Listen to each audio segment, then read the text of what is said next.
قولولي يا بنات، انتوا بتعملوا كده ولا لا؟ تعالوا بقى نشوف البنت دي بتعمل ايه، واهتمامها يعني بنفسها بيكون عامل ازاي. هنا بتنضف سنانها. تمام. وبعدين يعني وفتحت بقى بقها قوي علشان تقدر تنضف كويس. طيب يا ستي، نضفي. انا كنت افتكرتها ان هي بلعت المية بالحاجات دي. لا، طلعت ما بلعتهاش. شطورة.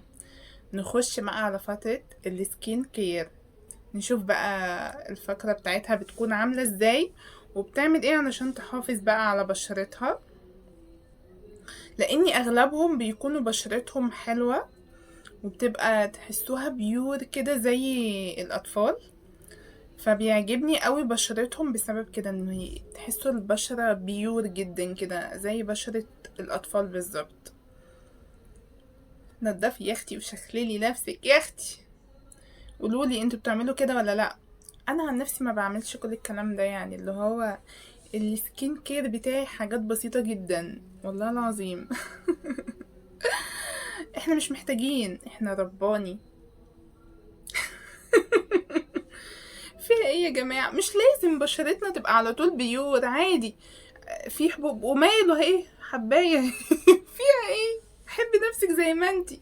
مين قال ان احنا لازم تبقى بشرتنا على طول تبقى صافية وعلى طول تبقى بيور؟ لا طبعا، يعني طبيعي مفيش حد بشرته على طول بيور يا جماعة.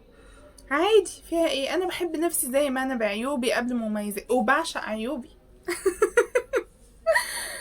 ايه يا اختي كل اللي انتي عملتيه ده انتي ركبتي 100 وش على وشك يا اختي والله.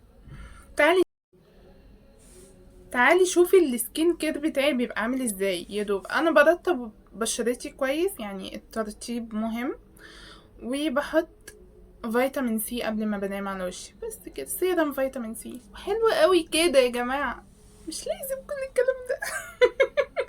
وانتوا الروتين بتاعكم ايه؟ قولولي الروتين بتاعكم في الكومنتات يا بنات، خلونا نشجع بعضينا كده.